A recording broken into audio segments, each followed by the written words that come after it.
আসসালামু আলাইকুম প্রিয় অষ্টম শ্রেণীর শিক্ষার্থীরা, আশা করি তোমরা ভালো আছো। আজকে আমরা তোমাদের সাথে তোমাদের বইয়ের পঞ্চম অধ্যায়ের প্রশ্ন নিয়ে আলোচনা করব। জমির নকশায় ত্রিভুজ ও চতুর্ভুজ। তো এর অনুশীলনের প্রশ্নে তোমাদেরকে স্বাগতম। তোমরা আশা করি বুঝবে, না বুঝলে অবশ্যই কমেন্টস করবে। তোমাদের এই অধ্যায়ের বাকি প্রশ্নগুলো পেতে অবশ্যই ডিসক্রিপশন বক্স ক্লিক করবে। তো আমরা আসো অঙ্কটা শুরু করি। 1 নম্বর কোশ্চেনে দেওয়া আছে চিত্রে ক এ প্রদত্ত আকৃতি পরিমাপের ক্ষেত্রে কিভাবে সমকোণী ত্রিভুজের বৈশিষ্ট্য ব্যবহার করে সমস্যাটি সমাধান করো এবং পিথাগোরাসের উপপাদ্য কিভাবে লক্ষ্য করো এবং পিথাগোরাসের উপপাদ্য কিভাবে সাহায্য করলো যুক্তি দাও। তো এখানে দেখো কোশ্চেনটা বলছে, এই যে আমি লাল কালি দিয়ে তোমাদেরকে ক্লিয়ার করতে বোঝাচ্ছি, আশা করি তোমরা সহজে বুঝবা। দেখো এখানে এডি এর মান দেওয়া আছে, এডি এর মান দেওয়া আছে এখানে দেখো 12 সেন্টিমিটার। দেখো এডি এর মান দেওয়া আছে 12 সেন্টিমিটার। আশা করি তোমরা এটা বুঝছো, এটা না বোঝার জন্য কিছুই নেই। এবং বিসি এর দৈর্ঘ্য, তাহলে বিসি হচ্ছে এই সম্পূর্ণটা, অর্থাৎ এই দুইটা অংশ। তোমাদের সুবিধার্থে আমি কোশ্চেনটা আবারও এনে দেখাচ্ছি। কোশ্চেনটা আগে বুঝো, কোশ্চেনটা বুঝলে আশা করি তোমরা সহজে বুঝতে পারবে। আর কেউ না বুঝলে অবশ্যই কমেন্টস করবে। দেখো আমি তোমাদের সুবিধার্থে কোশ্চেনটা একেবারেই আমি প্রথম থেকে নিয়ে আসলাম। দেখো অনুশীলন যে প্রথম কোশ্চেনটাতে এখানে বলছে এই বিসি এর দৈর্ঘ্য নির্ণয় করতে বলছে, এই সম্পূর্ণ অংশটার দৈর্ঘ্য নির্ণয় করতে বলেছে। তো এটা নির্ণয় করার জন্য আমরা পিথাগোরাসের উপপাদ্য, যেটা পিথাগোরাসের উপপাদ্য আমরা জানি। পিথাগোরাসের উপপাদ্যটা আসলে কি? দেখো, এই যে পিথাগোরাসের উপপাদ্যটা আমরা জানি, পিথাগোরাসের উপপাদ্য হচ্ছে আমাদের অতিভুজ স্কয়ার ইকুয়াল টু লম্ব স্কয়ার এবং এই ভূমি স্কয়ার। আমরা পিথাগোরাসের উপপাদ্যটা আমরা সহজেই লিখে ফেলবো। তাহলে পিথাগোরাসের উপপাদ্য হচ্ছে আমার এই অতিভুজ স্কয়ার ইকুয়াল টু লম্ব স্কয়ার এবং ভূমি স্কয়ার। যেহেতু এটা সাহায্যে আমরা সমাধান করব, তাহলে পিথাগোরাসের উপপাদ্যটা আমরা একবার লিখে ফেলি। তা তোমরা ক্লিয়ারলি বুঝবে, না বুঝলে কমেন্টস করবে, আশা করি তোমরা সহজে বুঝবে। পিথাগোরাসের উপপাদ্য হচ্ছে তোমার এই অতিভুজ স্কয়ার, এই অতিভুজ, এই তাকে স্কয়ার আমরা স্কয়ার দেব, অতিভুজ স্কয়ার ইকুয়াল টু এই লম্ব স্কয়ার প্লাস এই ভূমি স্কয়ার। পিথাগোরাস অর্থাৎ দেখো এই একটি সমকোণী ত্রিভুজ, এটার এই যে কোণের বিপরীত যেটা, এটা হচ্ছে তোমার অতিভুজ, কোণের বিপরীত অতিভুজ। এবং যেটা ভূমি বরাবর, মানে এটা আনুভূমিক বরাবর থাকে, এটা হচ্ছে ভূমি। এবং এটা হচ্ছে তোমার এই উচ্চতা। আশা করি এটা বুঝছো। এখন পিথাগোরাস উপপাদ্য অনুযায়ী ত্রিভুজ এই এ বি ডি এর ক্ষেত্রফল আমরা জানি এই এবি স্কোয়ার ইকুয়াল, তাহলে এই পিথাগোরাস অনুযায়ী আমরা সহজে সলভ করে ফেলবো। দেখো আবারও বলি, পিথাগোরাসের এই যে কোনো বিপরীত লম্ব, তাহলে এবি স্কোয়ার অতিভুজ স্কোয়ার, অতিভুজ স্কোয়ার ইকুয়াল টু এই লম্ব স্কোয়ার। লম্ব হচ্ছে তোমার এই অংশটা হচ্ছে লম্ব, লম্ব হচ্ছে এডি আর ভূমি হচ্ছে তোমার এই বিডি। চিত্রটা এখানে আমি অঙ্কন করি দেখিয়েছি। এবির মান দেওয়া আছে 37, দেখো কোশ্চেনে 37, তাই 37 লিখলাম। এবং এই যেই মানটা দেওয়া আছে দেখো করো এবি, এডির মান হচ্ছে 12, 12 লিখলাম। এই বিডি নির্ণয় করতে হবে, কারণ আমাকে প্রশ্ন চাচ্ছে বিসি নির্ণয় করতে হবে। বিসি নির্ণয় করার জন্য আগে আমাদের বিডি মান নির্ণয় করতে হবে। তাহলে বিডি, তারপর এই এতটুকু তোমরা আশা করি বুঝছো। তারপর এইটা পক্ষান্তর করলাম, ধরো এই অংশটাকে পক্ষান্তর করলাম, ডান পাশেটা বাম পাশে গেল, এটার নাম বলা হয় পক্ষান্তর। এটা হলো পক্ষান্তর। আশা করি তোমরা বিষয়টা বুঝছো।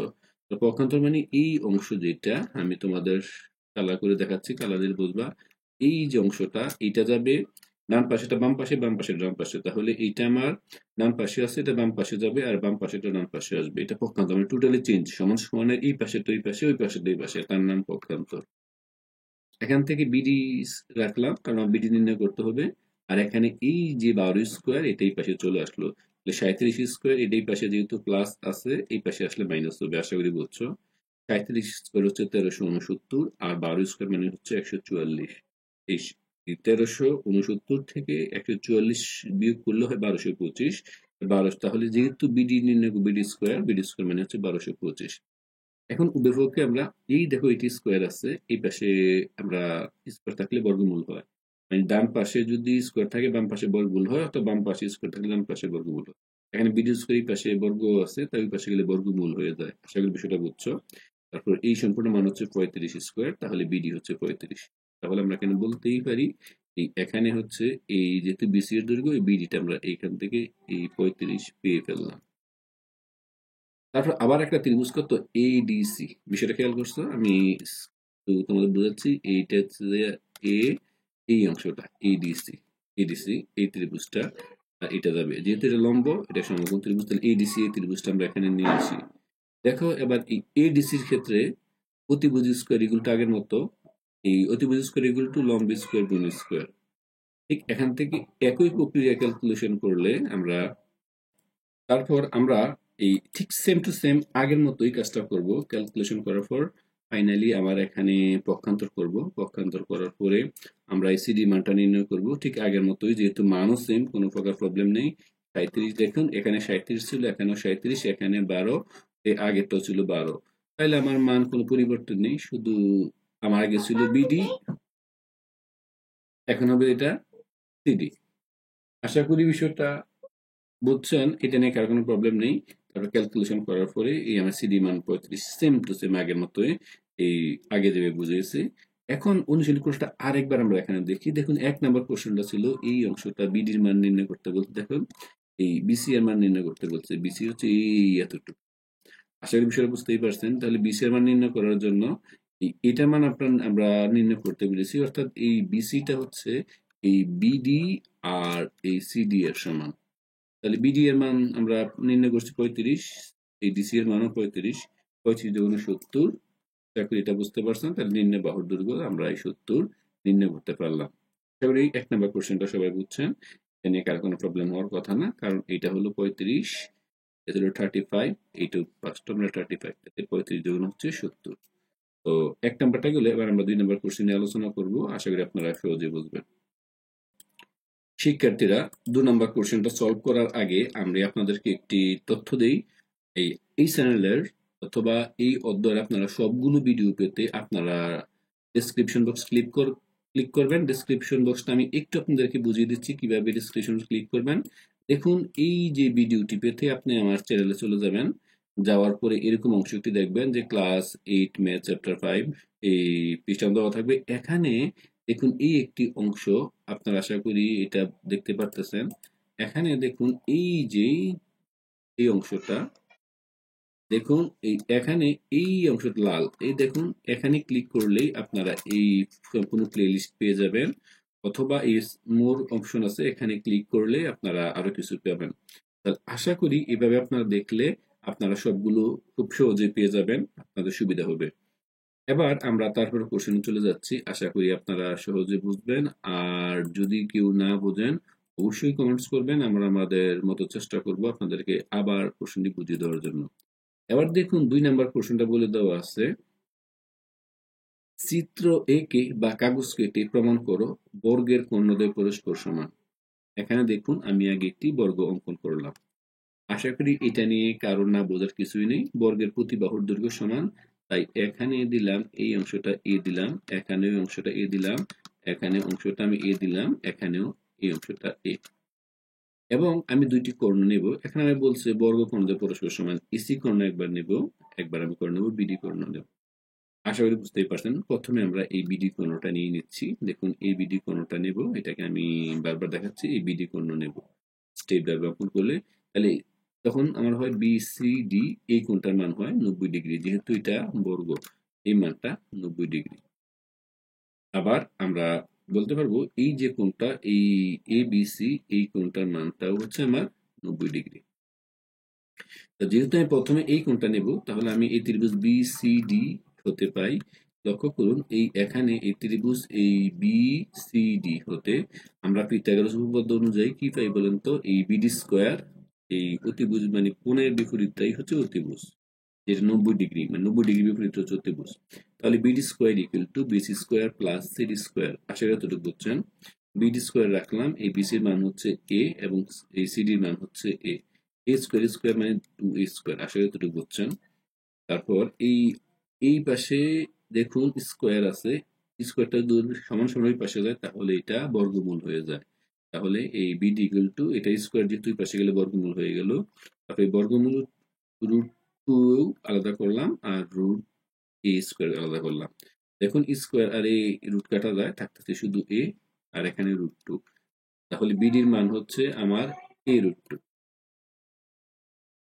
তাহলে বিডির মান a√2।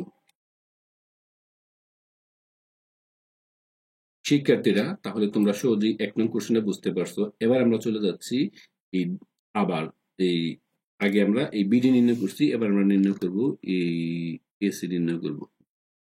এসি নির্ণয় করার জন্য আমাদের যেই এই এ বি সি এই ত্রিভুজের এই এবিসি ত্রিভুজের মাঝখানে আমি AC square equal to AB square plus BC square, এই এসি স্কোয়ার রয়ে গেল, এবি স্কোয়ার মান হচ্ছে এই এ, তাহলে তার স্কোয়ার স্কোয়ার, আর বিসির মান তাও তো এ, কারণ বর্গ যেহেতু স্কোয়ার, তাই 2a স্কোয়ার। তাহলে এসি এই পাশে স্কোয়ার আসে, ওই পাশে গেলে রুট আবার হয়ে যাবো, সেম টু সেম আগের মতোই।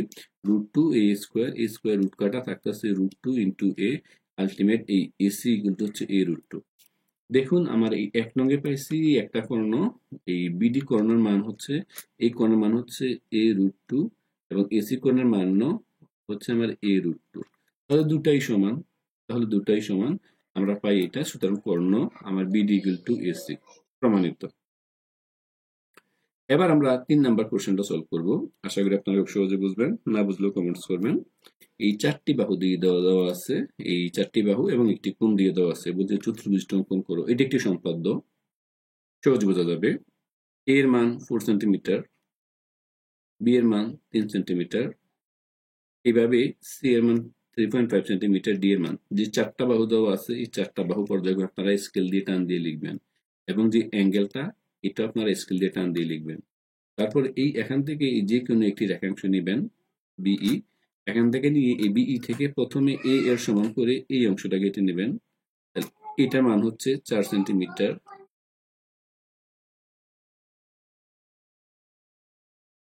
এবার আসুন, যেহেতু এটা 4 সেন্টিমিটার, তারপর এখান থেকে যে অ্যাঙ্গেলটা, এখান থেকে একেবারেই কম্পাস দিয়ে ঠিক এই এঁকে ফেলবেন 60 ডিগ্রি। আঁকার পরে এই 60 ডিগ্রি বরাবর আপনি একটি এই রশ্মি টানবেন, ঠিক আমি যেভাবে দেখালাম এইভাবে। টানার পরে এই এখান থেকে এই বি, এই যে মানটা আছে এটা কেটে নেবেন। এ তো নিচেরটা গেল ভূমি বরাবর, বি যাবে এই বরাবর, তাহলে এতটুকু হয় বি। এই বি আপনি স্মল বি নিয়ে নিলেন। এখন এই সি বিন্দুকে কেন্দ্র করে এই যে ডি, এইটা মানে এটা সমান করে এই একটি বৃত্তচাপ এখানে আপনি টানবেন, এবং এই এ কে কেন্দ্র করে এই 3.5 মানে এটা হচ্ছে এই 3.5 মানে হচ্ছে সি, এটা সমান করে এটা এই এখানে এঁকে দিবেন। তারপর এই এসি, এই দেখেন এটা ডি বিন্দুতে ছেদ করবে, তখন আপনি এডি যোগ করবেন এবং সিডি যোগ করবেন, তখন আপনার এটি সামান্তরিক হয়ে যাবে। আশা করি বিষয়টি বুঝছেন, এটা নিয়ে না বোঝার কিছুই নেই, তো এইভাবে এঁকে ফেলবেন। আশা করি বুঝছেন। এবার আসুন আমরা তারপরে কোশ্চেনটিতে চলে যাচ্ছি। আবার বলি, যদি না বোঝেন অবশ্যই কমেন্টস করবেন। আর তাছাড়া আমি আবারও বলছি, ডেসক্রিপশন বক্সে গেলে আপনারা এখানের সম্পূর্ণ অংশগুলো আশা করি আপনারা পেয়ে যাবেন। এবার আমরা এই যেটা সলভ করব এটা হচ্ছে আপনাদের 4 নাম্বার কোশ্চেনটি। 4 নাম্বার কোশ্চেনটি এটা আরো সহজ, এখানে ঠিক 1 নাম্বার কোশ্চেনের মতোই। এখানে বলে দেওয়া আছে ছিল এই, আমি কোশ্চেনটা আপনাদের সুবিধার্থে আরেকবার আনতেছি, আপনারা আরো ক্লিয়ারলি বুঝবেন। যদি কেউ না বোঝেন অবশ্যই কমেন্টস করবেন, কারণ না বোঝা খুবই স্বাভাবিক বিষয়। আমরা এই এখানে আনতেছি, দেখুন এখানে বলছে এ বি এর দৈর্ঘ্য নির্ণয় করতে বলছে। আশা করি এটা বুঝছেন। এখন এ বি কিন্তু এটা, এই অংশটা আমি এই লাল কালার দেখেন দেখাচ্ছি, এ বি কিন্তু এই সম্পূর্ণ অংশটা, এবং এই দেখুন এই বরাবর একটি লম্ব টানা হয়ে লম্বচ্ছেদ করছে আরেকটি রেখা, তাই তার আমি নাম সুবিধার্থে তার নাম আমি ডি দিয়ে দিলাম। তাহলে এ বি এর দৈর্ঘ্য, এ বি নির্ণয় করা মানে হচ্ছে আমার কত, এ বি নির্ণয় করা মানে হচ্ছে আমি এই আগে এডি নির্ণয় করবো, তারপর নির্ণয় করবো আমি এ বিডি, ঠিক 1 নাম্বার কোশ্চেনটাই। তাহলে এই এ, লক্ষ্য করুন তখন আমার এ এই সিডি এই ত্রিভুজের মাঝখানে বা এই ডিসি ত্রিভুজের মাঝখানে এটা কিন্তু সমকোণ, এবং সমকোণের বিপরীত হচ্ছে এটা কত ডিগ্রি, সমকোণ মানে 90 ডিগ্রি, তার বিপরীত হচ্ছে অতিভুজ। তাহলে পিথাগোরাসের সূত্র আমরা অ্যাপ্লাই করতে পারি, যেহেতু এটা সমকোণী ত্রিভুজ। তাহলে পিথাগোরাস উপপাদ্য যেটা, পিথাগোরাস উপপাদ্য হতে আমরা কি পাই, যে অতিভুজ, এই অতিভুজ স্কোয়ার, দেখুন এটা হচ্ছে অতিভুজ, তাহলে লিখতেই পারি পিথাগোরাস থেকে অতিভুজ স্কোয়ার ইকুয়াল টু এই লম্ব স্কোয়ার এই বা প্লাস ভূমি স্কোয়ার। যেহেতু এখানে এডি স্কোয়ার, এটা আগে ভূমি লিখছি, আর এখানে সিডি স্কোয়ার লম্ব লিখেছি। এই এসি এর মান দেওয়া আছে, এসি এর মান দেখুন এখানে এই 12 দিয়ে দেওয়া আছে, এসি এর মান 12 লিখলাম। এডির মান আমরা তো নির্ণয় করব, আর সিডির মান দেওয়া আছে 3। ঠিক পক্ষান্তর করলাম, পক্ষান্তর করার পর সিমিলারলি আগের অঙ্কের মতোই এক পাশে এডি রাখলাম, বাকিগুলো পাশে নিলাম। 12 স্কোয়ার মানে 144, 3 স্কোয়ার মানে হচ্ছে 9, বিয়োগ করলে হয় 135। তারপর এই যেহেতু এখন আছে উভয় পক্ষে বর্গমূল করা, বর্গমূল করলে এটা হয় স্কোয়ার কাটলে শুধু এডি থাকতেছে, আর 135 কে বর্গমূল করলে হয় 11.62। আমরা বলতেই পারি এই যে এডি এটা মানে হচ্ছে আমার 11.62। তারপর আসুন বিডি নির্ণয় করি। দেখুন বিডি নির্ণয় করার জন্য এই পাশের চিত্রটা এখান থেকে হুবহু নিয়ে নিয়েছি। জাস্ট এখানে দেখুন এইটা এখন সমকোণ হয়েছে, তার বিপরীত এটা হবে লম্ব। এটা অতিভুজ, সরি, বিপরীত যে কোণটা এটা হচ্ছে অতিভুজ। তাহলে অতিভুজ স্কোয়ার, তাহলে বিসি স্কোয়ার ইকুয়াল টু, তাহলে এটা হবে কত হবে BD square plus CD square. এটা হয়ে গেছে। এখান থেকে আমি যেহেতু এই মান নির্ণয় করতে হবে, প্রত্যেকটা মান বসালাম। বিসির মান দেওয়া আছে 5 বসালাম, বিডির মান জানি না, সিডির মান দেওয়া আছে 3 স্কোয়ার 9। এখান থেকে যেহেতু আমার বিডি নির্ণয় করতে হবে, এটা ওই পাশে গেলে মাইনাস হয়ে যাবে, ডাইরেক্ট পক্ষান্ত করে ফেললাম। তাহলে 25 স্কোয়ার মাইনাস 3 স্কোয়ার মানে 25 মাইনাস 3 স্কোয়ার মানে 9 হয় 16। তারপর এটাকে যেহেতু স্কোয়ার আছে ওই পাশে গেলে রুট হবে, এটা হয় 4। বিডি মান হচ্ছে 4, বিডি মান নির্ণয় করলাম 4। তাহলে এখানে দেখুন একেবারে কোশ্চেনটা আমি আবার এনেছি, এনে এই যে মানটা, এই মানটা হচ্ছিল আপনার এই প্রথমে এটা হচ্ছে 11.62 ছিল, আর এটা হচ্ছে 4। তাহলে এই এবি মানে কত, এই এডি প্লাস বিডি, এডি প্লাস বিডি 11.62 প্লাস 4, এটা হয় 15.62। খুবই একটি সহজ। তারপর যদি আপনার মনে হয় না খুব কঠিন, তাহলে অবশ্যই কমেন্টস করবেন, আমরা চেষ্টা করবো আপনাদেরকে খুব সহজে বুঝিয়ে দেওয়ার জন্য। এবার দেখুন 5 নম্বর কোশ্চেনটি আরো সহজ। এখানে বলছে তোমার স্কুলে একটি দেয়াল রং করার জন্য যদি এইটাকে 15 মিটার একটি মই দেয়াল থেকে 12 মিটার দূরে স্থাপন করা হয়। এই দেখো এই দেয়াল থেকে 12 মিটার দূরে স্থাপন করলো 15 মিটার মই হেলানো অবস্থায়, তাহলে এইটা হচ্ছে মই 15 মিটার। এবং এই যে 12 মিটার দূরত্বে, ওয়াল থেকে 12 মিটার দূরত্বে দেওয়া আছে, এবং বলছে দেয়ালের উচ্চতা, তাহলে এই যে অংশটা দেখুন এইটা হচ্ছে দেয়াল উচ্চতা আমরা নির্ণয় করব, মানে এসি নির্ণয় করব। তাহলে এটাই বোঝা যাচ্ছে এটা 90 ডিগ্রি হয়ে গেল স্ট্রেইট সমকোণ, তার বিপরীত হচ্ছে অতিভুজ। তাহলে আমরা এখানে পিথাগোরাসের সূত্র অ্যাপ্লাই করতেই পারি। তাহলে পিথাগোরাসের সূত্র হবে এবি স্কোয়ার ইকুয়াল টু, লিখতে পারি এই AC square plus BC square, লম্ব স্কোয়ার প্লাস ভূমি স্কোয়ার। তাহলে এসি স্কোয়ার লিখলাম, আর এখানে আমার নির্ণয় করতে হবে যেহেতু এসি স্কোয়ার, তাই এসি স্কোয়ার এখানে রাখলাম। লক্ষ্য করুন এই এবি স্কোয়ার, এই অতিভুজ স্কোয়ার এখান থেকে রাখলাম। এই যেহেতু এখানে অতিভুজ থেকে এটাই পাশে প্লাস আছে, ওই পাশে গেলে মাইনাস, তাই মাইনাস লিখে ফেললাম। আবারও বলি, এই যেটা নির্ণয় করতে হবে এসি, এসি রাখলাম, আর বাকিটাই বিসি, পাশে প্লাস আছে ওই পাশে গেলে মাইনাস হবে, ডাইরেক্ট পক্ষান্তর করে ফেললাম। এই তারপর মান বসালাম, এটা মান দেওয়া আছে 15, তাই 15 বসালাম। এটা মান দেওয়া আছে 12, তাই এখানে 12 বসালাম। 15 থেকে 15 স্কোয়ার মানে হচ্ছে 225, 12 স্কোয়ার মানে 144। তারপরে 225 থেকে 44 গেলে থাকতেছে 81, যেহেতু এটা স্কোয়ার ওই পাশে গেলে রুট ওভার হবে, তাহলে রুট ওভার 81, অর্থাৎ আমরা লিখতেই পারি এটা হচ্ছিল 81। তাহলে এই পাশে স্কোয়ার আছে, ওই পাশে স্কোয়ারটা রুট হয়ে যায় 81, 9 নং 81। রুট 81 এর মান হচ্ছে 9, তাহলে এসি এর মান হচ্ছে 9। আমরা বলতেই পারি এটা মান হবে এখানে 9। আশা করি এই বিষয়টা তোমরা বুঝতেই পারছো। এবার শিক্ষার্থীরা আবারও বলি, এই অধ্যায়ের বাকি অংশগুলো পেতে অবশ্যই ডেসক্রিপশন বক্স ক্লিক করবে। তোমাদের সুবিধার্থে আমি একটু আবার দেখাচ্ছি। এই যে আমার চ্যানেলে এভাবে যাবে, গিয়ে এরকম একটি ইন্টারফেস পাবে, যে এখানে গিয়ে দেখো এই অংশটাতে এই জমির নকশায় ত্রিভুজ চতুর্ভুজ এমন একটি অপশন পাবা। তোমরা এই অপশনে ক্লিক করবা, ডেসক্রিপশন বক্সে গেলেই, অর্থাৎ ভিডিও যেটা চলবে চলমান ভিডিওর নিচেই এটা পাবে। ক্লিক করলেই তোমরা সবগুলো অংশ পেয়ে যাবে। তো আজকে এ পর্যন্তই। সবাই ভালো থাকো, সুস্থ থাকো, আল্লাহ হাফেজ।